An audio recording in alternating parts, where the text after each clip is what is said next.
참 추운 날이지만 주님 앞에 나와서 우리가 예배드리고 찬양할 수 있어서 감사합니다. 아버지 하나님, 오늘 이 시간에도 참 마리아에게 임한 그 성탄의 은혜가 우리의 심령 가운데 임할 수 있도록 도와주시고 주의 권능이 우리 심령 가운데 능력으로 역사하시기를 간절히 기도드립니다. 예수님의 이름으로 기도드립니다. 아멘. 누가복음 1장입니다. 1장 39절부터 56절까지 한 절씩 기도하겠습니다. 이때 마리아가 일어나 빨리 산골로 가서 유대 한 동네에 이르러 엘리사벳이 마리아가 문안함을 들으매 아이가 복중에서 뛰노는지라 엘리사벳이 성령의 충만함을 받아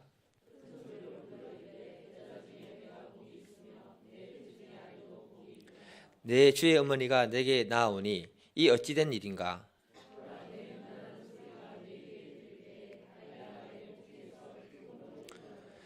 주께서 하신 말씀이 반드시 이루어지리라고 믿는 그 여자에게 복이 있도다. 내 마음이 하나님 내 구주를 기뻐하였음은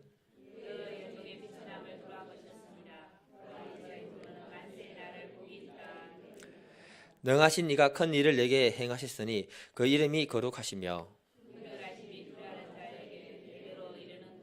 그의 발로 힘을 보이사 마음의 생각이 교만한 자들을 흩으셨고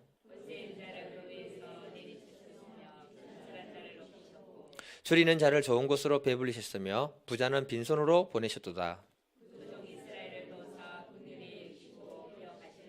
우리 조상에게 말씀하신 것 같이 아브라함과 그의 자손에게 영원히 하시리로다 하니라. 아멘. 제목 같이 한번 읽어보겠습니다. 시작. 성탄의 은혜라고 이제 마지 붙이면 좋을 것 같아요. 그게 인생지사 세옹지마, 발음이 좀 세죠. 인생지사 세옹지마라는 말이 있습니다. 이 말은요, 우리 인생에 기륭화복은 사람이 알 수 없다는 말입니다. 그래서 이 세옹지마 유래를 다 아시겠지만 한 번 더 말씀해 드리면 하인 노인에게 말이 있었는데 그 말 한 마리가 도망을 나간 겁니다. 그러니까 동네 사람들이 이거 노인에게 이렇게 위로를 해주는 겁니다. 그러니까 노인이 뭐라고 하느냐, 어쩌면 그것이 더 잘된 일인지 모른다 이렇게 얘기를 한 거예요. 그런데 나중에 보니까 그 말이 새끼를 갖다가 한 마리 데리고 오는 겁니다. 그래서 사람들이 와 축하해 드립니다 했더니 노인이 하는 말이 뭐냐, 오히려 이게 나한테 화가 될 수 있다 이렇게 얘기를 하는 거예요. 그 얼마 후에 보니까 그 아들이 그 말을 타다가 떨어져가지고 다리가 부러져 버린 거예요. 그 사람들이 위로를 합니다. 그러니까 노인이 하는 말이 뭐라고 하느냐, 이것이 어쩌면 더 잘된 일인지 모른다. 그런 말 하고 난 얼마 후에 보니까 오랑캐가 그 나라에 쳐들어와서 모든 사람들을 군인으로 소집을 하는데 그 아들은 제외됐다는 거 아닙니까? 아들 가지신 분들. 그 노인의 말대로 오히려 말에서 떨어져서 다리가 부러짐으로 더 좋은 일이 생긴 겁니다. 그 전쟁에 나가서 남자들이 많이 죽었는데 그 시대는 여자들이 많았잖아요. 그 아들은 결혼해서 행복하게 잘 살았다 이 얘기입니다. 제가 왜 서두에 이런 말씀을 드리는가 하면은 우리가 한 해를 이렇게 살아왔습니다. 늘 좋은 일만 있을 줄 알았는데 어느 날은 내가 예상하지도 못한 일을 만나고 그것으로 인해서 고민하면서 눈물로 기도한 때가 있을 거예요. 또 어떤 때는 나쁜 일만 있을 줄 알았는데 하나님이 우리의 삶에 놀라운 은혜를 주셔가지고 또 새로운 믿음의 역사도 하나님이 일으켜 주시는 그런 은혜를 체험하게 된다는 겁니다. 그래서 전도서 7장 14절을 보면 뭐라 하느냐, 형통한 날에는 기뻐하고 공고한 날에는 되돌아보아라. 이 두 가지를 하나님 병행하게 하사 사람이 그의 장래의 일을 알지 못하게 했다. 전도서 기자가 말하기를 하나님이 우리 인생에 좋은 일도 주시고 나쁜 일도 병행해서 주셔가지고 장래의 일을 알지 못하게 했다. 이것이 바로 세옹지마다. 맞죠? 예. 그 오늘 본문의 마리아가 보게 되면요, 어쩌면 세옹지마에 해당하는 여자라고 생각할 수 있습니다. 왜냐하면 남편 요셉과 정혼해서 결혼을 기다리고 있으니 그 마음이 얼마나 기뻤겠습니까? 예. 그런데 갑자기 하나님의 천사가 나타나서 너에게 아들이 있을 것이다. 그 말을 처음 들었을 때 마리아가 기뻤을까요? 그때 유대 당시는 결혼하기 전에 임신한 여자들은 부정한 여인이라고 돌쳐서 죽였습니다. 그래서 마리아 입장에서 보게 되면은 아기 예수를 잉태하는 것이 기쁨이 아니고 오히려 두려움과 공포와 염려거리가 될 수 있다는 겁니다. 그래서 마리아가 무슨 말을 하느냐, 누가복음 1장 34절에 보게 되면 마리아가 천사에게 말하되 내가 남자를 알지 못하는데 어떻게 그런 일이 있을 수 있겠습니까? 굉장히 당황한 어투로 얘기한 거예요. 그런데 마리아에게 성령이 임하고 하나님이 위로하니까 마리아가 오늘 본문에 굉장히 감동이 돼 노래를 하는데 그 찬양을 들어보면 자기는 복된 여자다 이렇게 얘기합니다. 어떻게 보면 마리아 좀 조울증이 있는 것 같아요. 좀 기뻤다가 당황했다가 두려워했다가 즐거워했다가 이상한 노래를 하는 여자같이 보입니다. 예. 그런데 오늘 하나님 말씀은요, 마리아의 찬양을 통해 가지고 그 성탄의 의미가 무엇인지 우리에게 전달해 준다는 겁니다. 그 오늘 말씀을 통해서 성탄의 의미가 무엇인지 우리가 다시 한 번 더 마음에 새겨볼 수 있는 시간 되기를 기도드립니다. 제목 같이 한번 읽어보겠습니다. 1번 제목, 첫 번째 제목 시작. 비천한 우리를 돌아보시는 하나님. 오늘 마리아의 노래에서 핵심은 이 부분입니다. 46절부터 48절인데요. 같이 읽겠습니다. 예, 시작. 마리아가 이르되 내 영혼이 주를 찬양하며 내 마음이 하나님 내 구주를 기뻐하였음은 그의 여종의 빛사람을 돌아보셨습니다. 보라 이제후로는 만세의 날을 복이 있다 일컬으시리로다.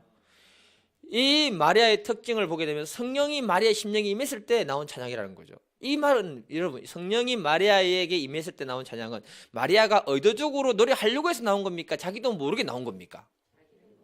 자기도 모르게 나오는 겁니다. 이거. 예. 마리아는 하나님의 천사를 만나서 성령으로 임신한 아기를 낳게 된다는 이야기를 직접 들었습니다. 그래서 천사가 하는 말이 뭐냐 하면은 37절 보면 대저 하나님의 말씀은 능하지 못할 일이 없다. 반드시 이루어진다. 예. 그게요 축복처럼 들리지만 믿음이 없으면 굉장히 우리를 당황하게 하는 이야기입니다. 그 이야기를 듣고 나서 마리아가 39절 40절에 보면 누구를 만났느냐, 급히 만난 사람이 누구다? 세례 요한을 임신한 엘리사벳을 만나러 갔던 거예요. 엘리사벳도 사실은 나이가 많아가지고 아기를 낳지 못하는데 하나님의 특별한 은혜로 아기를 하나님 허락하셨잖아요. 6개월 된 아기가 그 뱃속에 있는 겁니다. 중요한 건 뭐냐, 마리아가 엘리사벳을 만났을 때 아무 말 안 했어요. 문 열고 안녕하세요. 예, 안녕하세요. 무난했다는 말이 안녕하세요 뜻입니다. 그런데 엘리사벳의 뱃속에 있는 아기가 막 뛰어놀더라는 거예요. 그러면서 동시에 엘리사벳이 성령 충만한 가운데 마리아에게 예언을 했는데 그 예언이 42, 43절 같이 한번 읽겠습니다. 예. 시작. 큰 소리로 불러 이르되 여자 중에 내가 복이 있으며 내 중에 아기도 복이 있도다. 내 주의 어머니가 내게 나아오니 이 어찌된 일인가? 지금요 이 엘리사벳은 마리아에게 어떤 일이 있었는지를 압니까 모릅니까? 성경을 잘 봐야 됩니다. 모르잖아요. 안녕하십니까 무난 인사를 했는데 뭐 했다? 이 성령께서 엘리사벳을 딱 사로잡는 순간에 자기도 모르게 예언식으로 쭉 얘기가 나온 거예요. 이거는 경험을 해보면 다 아는 얘기잖아요. 예. 이 예언을 듣고 마리아가 성령으로 다시 충만하게 된 거예요. 성령이 전이가 일어나는 거죠. 그러면서 자기도 모르게 찬양을 하게 된 게 오늘 본문의 이야기다. 47절에 보니까 내 영혼이 주를 찬양하면 내 마음이 하나님 내 구주를 기뻐합니다. 이 말에서 우리가 알 수 있는 게 뭐냐, 영의 찬양은요 심령 깊은 곳에 하나님이 주신 그 은혜와 간격이 없으면 영의 찬양은 할 수 없다. 예. 다시 말해서 마리아의 그 마음 깊은 곳에 하나님이 주신 그 은혜가 깨달아지고 느껴졌을 때 큰 기쁨의 샘이 그 심령에서부터 올라오니까 나도 모르게 예언식으로 찬양하게 되더라. 이 얘기를 하고 있는 겁니다. 마리아가 이처럼 감격했던 이유가 뭐냐? 48절에 그의 여종의 비천함을 하나님이 돌아보셨다. 이 말을 좀 더 생각해 보면요, 당시의 여자들의 신분은 높았습니까 낮았습니까? 여자들은 죄송합니다. 네, 다 여자분들인데 짐승하고 똑같은데 유대 사회에서 말만 좀 할 줄 알고 애를 좀 낳을 줄 안다. 예, 그것밖에 없습니다. 예. 게다가 마리아가요 명문 가문이 아니고 저 천대받는 시골 나사렛에서 매우 가난하게 살았잖아요. 남편이 그렇다고 능력 있는 사람도 아니고 직업이 뭡니까? 목수. 예. 어느 면으로 보더라도 그녀가 자기 자신을 비천한 신분이라고 느끼는 것에는 하자가 없다. 예. 아무 소망이 없이 살아가는 자신에게, 비천한 자신에게 메시아를 허락했다는 그 사실이 성령을 통해서 깨달아지면서 감동이 될 때 마리아가 자기도 모르게 찬양이 나왔다는 거예요. 다시 말하면 마리아 편에서 하나님께 이런 선택을 받을 만한 자격 조건이 그녀에게는 있다 없다? 없다. 그런데 하나님이 자기같이 비천한 이 계집종에게 그런 놀라운 은혜를 주셨다는 사실을 깨달을 때 성령의 감동이 그녀에게 사로잡히면서 자기도 모르게 이런 찬양이 나왔다. 이 찬양이 우리에게 얘기해 주는 말씀이 뭐냐면, 성탄은 하나님이 이 땅을 살아가는 사람들의 그 비천함을 돌아보신 위대한 은혜의 사건이다, 이 얘기를 하는 거예요. 오늘 말씀을 통해서 하나님 우리에게 주시고자 하는 성탄의 은혜는 다른 것이 아닙니다, 여러분. 우리가 어떤 상태에서 구원받던 사람인가를 다시 한 번 더 발견해봐라. 하나님이 정말 비천한 우리를 돌아보시고 구원을 하셨고 주의 몸된 교회를 섬길 수 있게 해주신 그 자체가 은혜고 감사다는 거죠. 그것을 다시 발견하는 것이 바로 성탄의 은혜다, 이렇게 말해주는 겁니다. 하나님의 구속사를 보면요, 비천한 자를 부르시고 그들을 통해서 하나님은 하나님의 계획을 실행하셨습니다. 믿음의 조상 아브라함 부를 때요, 그 사람은 자기 집안이 우상숭배하는 집안이었습니다. 결혼했지만 자녀도 없었고요, 재산도 별로 없었고요, 자기 동생 하라는 아버지보다 빨리 죽었잖아요. 예. 별 볼 일 없는 하나님은 아브라함을 부르셔가지고 그를 믿음의 조상으로 세워주셨습니다. 여러분, 모세는요, 광야에서 버림받은 자입니다. 맞지요? 하나님이 안 찾았으면 버림받은 존재였습니다. 그 인생을 하나님이 택하시고 그를 그 민족의 위대한 지도자로 하나님이 세워주셨다는 거죠. 그리고 다윗은요, 산골에서 뭐 하던 사람? 양치던 사람. 예. 그가 택함을 받아서 유대 민족의 위대한 왕으로 하나님이 그를 세워주셨다는 겁니다. 이것이 뭐냐? 하나님은 비천한 자들을 돌아보시고 하나님의 은혜를 허락하는 은혜의 역사를 말해주는 거예요. 우리 모두가 그런 사람들이라는 것을 말해주는 겁니다. 제 자신을 봐도 어느 것 하나 자랑할 것이 없습니다. 옛날에는 몸이라도 건강했는데 요즘 여기 아프면 저기 아프고 이렇습니다. 저도 어느 것 하나 자랑할 게 없습니다. 그렇게 쓸모없는 나를 하나님이 불러주시고 목사로 세워줬다는 것은 굉장한 은혜의 사건이라는 겁니다. 이런 은혜의 역사가 바로 하나님의 구속사라는 것을 우리에게 말씀해주고 있는 거예요. 그래서 비천한 우리들을 돌아봐 주시는 그 하나님의 은혜를 깊이 깨닫게 되면 마리아처럼 심령 깊은 곳에 찬양이 올라오게 된다. 우리가 다 잘 아는 나 같은 죄인 살리신 주원의 놀라워, 이 찬양이 있잖아요. 누가 지었습니까? 찬양은 아는데 사람은 모르겠죠. 존 뉴턴이라는 사람이잖아요. 이 사람은 과거 돈밖에 모르는 사람이었다고 합니다. 노예 상인이 되어가지고 바다에서 풍랑을 만나서 배가 뒤집어지고 죽으려고 될 때 그때 회개하고 하나님을 다시 붙들게 된 거예요.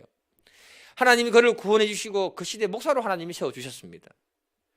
하나님이 비천한 자신을 돌아봐 주시고 구원해 주신 그 은혜를 깊이 깨달았을 때 그가 불렀던 노래가 나 같은 죄인 살리신 주 은혜 놀라워. 이건 노래를 못 부르는 것도 있지만 좀 갑자기 마음이 좀 이렇게 먹먹해지가지고 그 사람이 어떤 상태에서 구원받은 사람인가를 깊이 깨달을 때 자기도 모르게 심령에서 그런 가사가 나오고 노래가 나왔다고 저는 생각합니다. 예. 그래서 그 사람이 나중에 흑인들을 위한 인권 운동자가 되고 그 다음에 전도자가 되어서 하나님께 쓰임받는 믿음의 사람이 되었던 겁니다. 그러니까 우리가 신앙생활을 한다는 것은 날마다 나 같은 사람을 구원하신 하나님의 은혜, 나 같은 자를 돌봐주신 그 하나님의 은혜를 다시 한번 되새기는 그 작업이 필요하다는 거죠. 그 은혜의 세계로 들어가는 것이 바로 뭐다? 신앙생활이다. 하나님이 우리에게 허락한 은혜를 알고 우리가 주님의 몸된 교회를 섬길 수 있다는 그 자체가 뭐냐? 감사고 은혜다, 이렇게 얘기하고 있는 것입니다. 그것을 알면 교만해질 수도 없고 우리의 신앙이 이상하게 변질될 수가 없다는 것입니다. 사도 바울이 서신서를 기록할 때마다 서신서 전반부를 보게 되면 꼭 하는 말이 뭐냐? 은혜와 평강이 있을지어다, 이 말을 꼭 합니다, 여러분. 로마서 1장 7절을 보게 되면은 로마에서 하나님의 사랑하심을 입고 성도로 부르심을 입은 모든 자에게 우리 아버지와 주 예수 그리스도를 쫓아 은혜와 평강이 있기를 원한다. 사도 바울이 서신서를 기록할 때마다 말하는 게 은혜와 평강을 얘기하는 이유가 뭐냐 하면은 단순히 인사말을 하기 위해 사는 것이 아니고 우리 신앙인에게 놓쳐서는 안 되는 건 뭐냐? 하나님 나에게 주신 은혜와 주님이 나에게 허락한 그 평강이 없이는 신앙생활을 제대로 할 수 없기 때문에 하나님이 이것을 갖다가 사도 바울이 이것을 얘기했던 거예요. 여러분, 은혜라는 것은 자격 조건이 되었을 때 받는 겁니까? 자격 조건이 안 됐을 때 받는 것입니까? 안 됐을 때. 예. 하나님의 풍성한 사랑을 갖다가 우리가 경험하게 될 때 보면 나 같은 자가 이런 은혜를 받을 수 있는가라는 그 마음이 밀려올 때 은혜가 은혜 되는 것입니다. 다시 말해서 비천한 마리아의 그 입장에서 볼 때 자기 같은 자에게 메시아를 잉태하게 하는 하나님의 큰 축복을 주셨다는 게 깨달아질 때 마리아는 이 찬양을 은혜로 하게 된 것입니다. 참된 성탄은요, 비천한 나를 구원하시고 돌봐주신 하나님의 은혜를 다시 한번 새기는 것인 줄 저는 믿습니다. 그러면 우리 안에 감사가 충만하게 되는 거예요. 저희 교회에 오신 분들 중에 얼마 안 되신 분 중에 간증을 이런 말을 하시더라고요. 예배 시간에 앉으니까 안 울려고 해도 계속 눈물이 나오더라.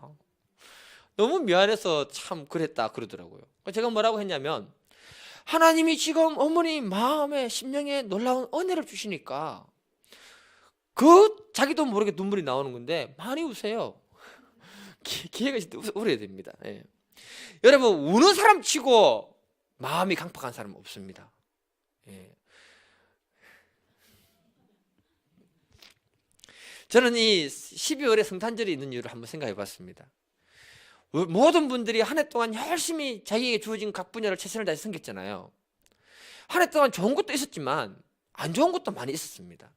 그래서 우리가 한 해의 끝자락에 딱 서게 되면요, 특히 사역자들은 더 그런 것 같아요. 주님의 교회를 섬길 수 있는 힘이 거의 바닥나는 시점이 바로 11월 달에서 12월 달인 것 같습니다. 예. 이 시점에 하나님이 우리에게 주시고자 했던 그 비천한 자를 돌아보신 하나님의 은혜를 한 번 더 깊이 생각하지 않는다면 그 은혜를 힘입어서 한 해를 마무리하고 다음 한 해를 열어갈 수 없게 되는 겁니다. 말이 이상하네. 예. 그 은혜를 힘입어서 다음 한 해를 마무리하고 다음 한 해를 열어가게 되는 것입니다. 예, 이해를 하셨죠? 예. 그래서 사도 바울은 사역을 하다가 지칠 때마다 뭘 얘기했느냐? 고린도전서 15장 10절 읽어보겠습니다. 15장 10절 시작. 그러나 내가 나이 나된 것은 하나님의 은혜로 된 것이니 내게 주신 그의 은혜가 헛되지 아니하여 내가 모든 사도보다 더 많이 수고했으나 내가 한 것이 아니요 오직 나와 함께 하신 하나님의 은혜로다. 모든 사도보다 더 많이 수고했는데 돌아보니까 하나님이 나와 함께 해주신 은혜 때문에 그 일을 감당했다. 예. 제가 여러분들이 각박하고 힘든 시대에 살아가고 있잖아요. 나도 모르게 하나님이 주신 그 은혜가 사라지면 마음이 강팍해지고 또 마음이 황폐해지는 그런 시점에 와 있습니다.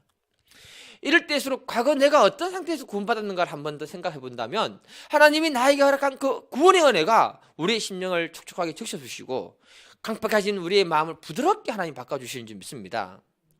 또 모든 사람보다 내가 좀 더 수고했지만 돌아서서 하는 말은 뭐냐?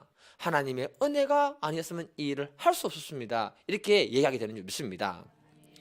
오늘 본문에서 하나 더 놓치지 말아야 하는 것이 하나 있는데요. 마리아가 하나님으로부터 놀라운 은혜를 덧입었잖아요. 그러면서도 그 마음에는 뭐가 있었을까요? 불안과 초조가 들어있는 겁니다. 이해가 됩니까? 예. 그런데 마리아가 놀라운 소식을 듣고 난 다음에 누구를 만나느냐가 중요하다는 거예요. 만약에 하나님께 은혜를 입었지만 마음에 불안과 염려가 있을 때 성령 충만하지 않고 불신증인 사람 만나면 그 잘못 본 거 아이가 하면서 이렇게 한마디 딱 해버리면 하나님이 주신 은혜가 날아가 버리는 거예요. 그런데 마리아가 누구를 만났습니까? 성령 충만한 엘리사벳을 만났다는 거죠. 우리가 이때 알아야 되는 게 뭐냐 하면 하나님이 우리에게 은혜를 주시고 뭔가를 베풀어 주실 때 누구를 만나는가 굉장히 중요하다는 겁니다. 은혜가 배가의 역사가 되느냐, 은혜가 싹 사라져 버리느냐. 예. 저는 이 목사이지만은요, 여러분들이 중보기도가 필요할 때가 굉장히 많거든요. 참 재미있는 게 뭐냐, 한 번은 기도를 하는데 기도가 잘 안 되고 막 막히는 거예요. 마음이 답답하고 힘든 겁니다. 그런데 제 옆에 최신영 전사님이 열심히 기도하고 계시는 거예요. 그런데 기도를 탁 하다가 마음 기도가 안 되는데 감동을 주시는 거예요. 좀 기도 좀 받아라. 그래, 전사님 기도 좀 해주세요. 그러니까 전도사님이 와서 기도를 얼마나 열심히 잘해 주시는지, 또 이렇게 성령의 감동을 쫓아서 위로의 말씀도 주시고. 근데 그게 아무것도 아닌 것처럼 보이지만 그러니까요, 저도 기도가 되고요, 마음이 위로를 받고요, 그러더라고요. 여러분 목사도요 기도 받아야 됩니다. 여러분들이 기도가 필요합니다. 예. 그때 내가 만약에 내 옆에 최신전 전도사님 없고 기도 못하는 사람이 옆에 딱 있었다. 이거 은혜 받고 가겠습니까? 똑같습니다. 그때 내 옆에 누가 있느냐. 우리 예수님이 12월에 성탄을 허락하신 궁극적인 이유는 비천한 자를 돌아보신 하나님의 은혜를 다시 한 번 더 생각하게 하시기 위해서 그렇게 하신 줄 믿습니다. 우리가 이 은혜를 다시 한번 마음에 새길 때 이 성탄이 큰 은혜의 기쁨이 되는 성탄이 되는 줄 믿습니다. 두 번째 같이 소제목 같이 한번 읽어보겠습니다. 예, 시작. 오늘 본문의 노래는 마리아가 성령으로 감동된 상태에서 노래 부르는 거잖아요. 성령의 감동으로 노래하는 것은요, 내가 하려고 하는 게 아니고 성령 하나님 안에서 하도록 시켜서 나오는 것입니다. 해보면요, 중요한 건요, 이 찬양 속에 하나님은 자기 백성들의 어려움과 형편을 다 기억하고 있다고 말합니다. 54절 55절 읽겠습니다. 예, 54절 55절 시작. 그종 이스라엘을 도우사 긍휼히 여기시고 기억하시되 우리 조상에게 말씀하신 것 같이 아브라함과 그 자손에게 영원히 하시리로다 하니라. 마리아가 그 앞에서부터 쭉 읽으면서 영에 사로잡혀서 노래할 때 뭐라 하는 그 내용이 뭐냐, 하나님은 자신들의 종인 이스라엘 백성들을 도우신다는 거예요. 그리고 그 백성들이 처한 그 상황을 다 기억하고 있다는 거예요. 그리고는 그 조상들에게 약속했던 그 약속들을 하나님이 반드시 이룬다고 그 입을 통해 예언하고 있는 겁니다. 이들이 오랫동안 하나님께 버려진 존재들이었잖아요. 그렇게 된 이유는 그들이 하나님을 먼저 버려버렸습니다. 맞지요? 그래서 하나님이 이들의 마음을 달리고 돌이키기 위해서 하신 게 뭐냐, 선지자를 보내가지고 책망도 하고 위로도 하고 겁도 주고 이렇게 저렇게 막 달렸습니다. 그럼에도 불구하고 이들이 하나님 버려버렸어요. 그래서 하나님 마지막 대안이 뭐였냐면은 그들을 포로 생활을 하도록 버려버린 겁니다. 70년 포로 이후에 돌아오게 하잖아요. 여러분, 돌아와서 이들이 잠시 하나님을 잘 섬기는 것처럼 보였는데 또 하나님 버립니다. 여러분, 하나님도 상처받는 거 아십니까? 인격죄입니다. 인격죄. 그래서 하나님이 400년 동안 침묵해버리는 겁니다. 그렇게 방치했을 때 이스라엘 백성들이 가장 온갖 수모와 고난을 다 당했던 데가 뭐냐면 그 암흑 시간이잖아요. 그래서 그 백성들을 생각할 때 하나님은 자기 백성들을 돌아보지 않는다고 생각했습니다. 그런데 마리아가 성령 충만한 가운데 예언할 때 하나님은 그 백성들을 돌아보고 있고 그 조상들에게 약속했던 그 말씀을 그대로 이루신다는 거예요.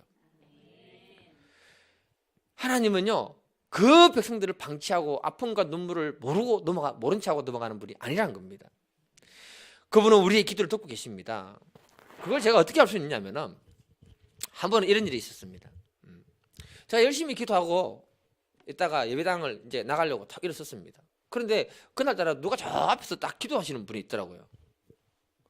그분을 보는 순간에 성령 하나님 나를 딱 사로잡는 거예요. 그러면서 뭐라고 하느냐, 지난 시간에도 성령이 엄청 얘기했잖아요. 네. 너에게 도움의 손길을 보내겠다, 그 말을 전하라는 거예요. 듣고요, 이런 들었으면 모른 척하고 일어나서 나가려고 딱 했습니다. 나가는데 다시 전하라고 하는 거예요. 난 항상 확인하는 게 있거든요. 어떤 날은 집에 가가지고 문자로 보내준 적도 있습니다. 예. 그래서 내가 그분이 기도하고 있는데 가서 그분한테 하나님이 곧 도움의 손길을 보내주신대요. 딱 이렇게 얘기 딱 하고 나갔습니다. 내가 그분이 무슨 기도하는지 압니까, 모릅니까? 모르죠. 제가 어떻게 합니까? 그런데 이분은 자신의 삶의 심각한 부분에 문제를 두고 기도를 하고 있었는데 하나님은 그걸 듣고 계셨다는 거예요. 그 응답을 나한테 해줘가지고 전달하라는 겁니다. 제가 그래 그날 금요일 날 저녁에 딱 해줬거든요. 금요일 날 의사가 많이 일어나네, 가만히 보니까. 그거 해줬는데 그 다음 주 화요일 날 바로 그 문제가 해결돼 버린 거예요. 나중에 와서 나한테 말씀하시는 게 뭐냐, 경제적인 문제 때문에 큰 덩치 땅을 팔아야 되는데 그 문제가 해결이 안 돼서 몇 개월 동안 계속 기도를 했대요. 그런데 그 응답 듣고 난 다음에 바로 그 주에 그냥 어떤 사람이 나타나가지고 그 문제를 한 방에 해결해 버리더래요. 너무 신기한 거 아닙니까? 무슨 말이냐 하면 하나님은 우리의 상황과 형편을 기억하고 계시고 우리의 기도를 듣고 계신다는 것입니다.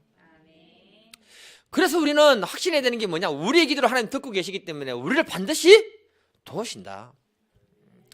그 백성들을 하나님이 긍휼히 여기시며 도우시기를 50절에서 53절을 보면 이렇게 노래합니다. 51절을 보면 하나님의 권능의 팔로 교만한 사람들을 흩어버린다.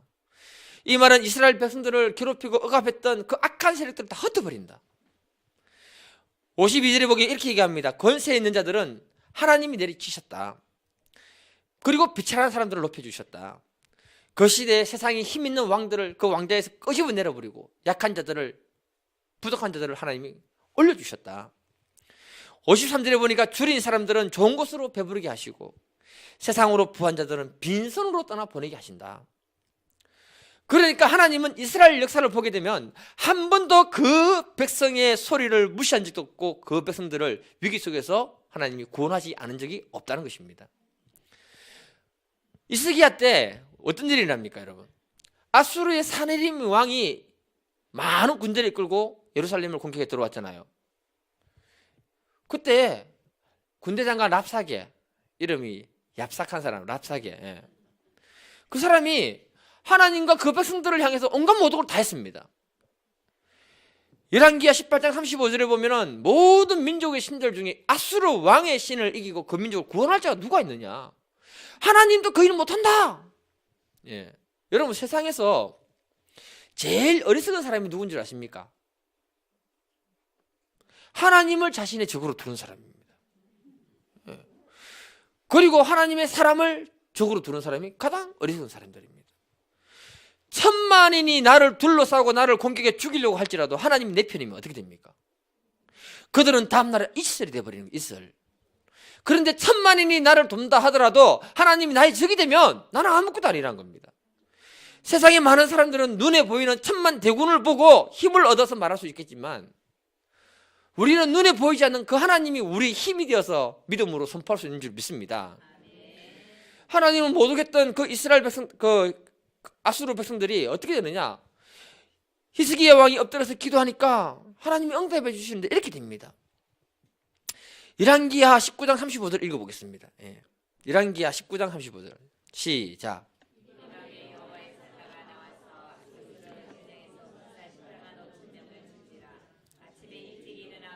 다 송장이 되었더라. 여러분, 하나님의 백성을 공격하고 하나님은 모독했던 아수르 군대가 다음날 아침에 18만 5천 명인데요. 경주 인구가 27만이잖아요. 반 이상이 추우면 더 키우시면 됩니다. 반 이상이 자고를 하니까 경주 인구 반 이상이 다 죽었다는 거예요. 별로 충격도 안 받으시는데 아수르 왕 사네립은 너무 충격을 먹어가지고 바로 도망갑니다. 자기 나라로. 자기 나라로 도망가서 자기 신에게 가서가지고 기도할 때 자기 아들들이 칼로 찔러 죽이고 아버지를 왕권을 찬탈하는 얘기를 이사야서에 기록해놨습니다. 그러니까 하나님을 모독했던 자들의 처우는 어떻습니까? 비참하다. 그래서 하나님은 역사적으로 한 번도 그 백성을 모른 척 하신 적이 없다. 다시 말해서 하나님은 지금도 우리의 상황을 지켜보시고 우리를 도우시는 하나님이다. 이렇게 말하고 있는 거예요. 이것을 위해서 예수님이 이 땅에 오신 분이라고 우리에게 말씀해 주는 겁니다. 우리 이 사람하고 인사하겠습니다. 하나님은, 주님은 우리의 상황을 다 알고 계십니다. 우리를 도와주시기 위해서 이 땅에 오셨습니다. 제가 청년들하고 공부하면서 있잖아요. 간증을 들었는데 재밌는 간증 하더라고요. 뭐라고 하느냐? 직장에서 자기를 자꾸 건드리고 불편하게 하는 사람은 하나님이 알아서 멀리 옮겨버리고 비참하게 만들어버리더라. 누구 직장 다니는 친구들이 다 그러게 하더라고요. 왜 그럴 수밖에 없습니까? 하나님은 누구 편이다? 그 백성들 편이다. 이 믿음 가지고 나 괴롭히는 사람이 있으면 마음으로 얘기하세요. 너 험한 걸 보기 전에 조심해. 지금 우리가 살아가는 이 땅은 생각보다 어렵잖아요. 사업하는 분들 고충 참 많습니다. 직장 다니는 것도 쉽지가 않고, 목회하는 것도 쉽지가 않습니다. 똑같습니다, 여러분. 그렇다고 자녀 양육도 쉬운 것도 아니고요. 그럼에도 불구하고 하나님은 우리의 상황을 지켜보고 계신다. 그리고 우리를 도와주신다. 이 사실을 마리아가 노래를 통해서 우리에게 선포해주고 있는 겁니다. 성탄절은 하나님이 자신의 약속을 실현시키기 위해서 예수님을 이 땅에 보내신 사건입니다. 이 약속을 위해서 하나님이 구약에 지속적으로 예언하셨고 그 약속의 성취가 바로 뭐냐면 성탄절이라는 거죠. 이 말은 성탄의 은혜는 비천한 자들을 돌아보기 위한 하나님의 사랑이고 그 백성들을 돌보기 위해서 주님이 이 땅에 오신 놀라운 은혜의 사건이다. 우리가 이 사건의 은혜를 깨닫고 믿음으로 기도하면서 더 깊은 믿음의 세계로 들어갈 수 있기를 기도드립니다. 주님이 나에게 허락한 은혜만 알면 내가 신앙생활하면서 나의 마음에 거치는 모든 것들이 부드럽게 녹아서 하나님의 은혜의 세계로 들어가게 되고 또 마음을 다해서 주님을 섬기는 그런 멋진 성탄절이 될 줄 믿습니다. 이 마리아의 은혜가 우리의 은혜가 다 되는 밤이 될 수 있기를 간절히 기도드립니다. 오늘 이 시간에 같이 기도할 때 하나님 정말 비천한 나를 돌아봐 주시고 구원해 주신 그 은혜, 또 내 상황을 주님이 아시고 돌보시고 도우시는 그 하나님의 은혜, 그 하나님의 은혜가 지금 이 시간 또 이 성탄절에 임할 수 있도록 우리 시간 다 같이 주여 삼창하고 기도하겠습니다. 주여, 주여.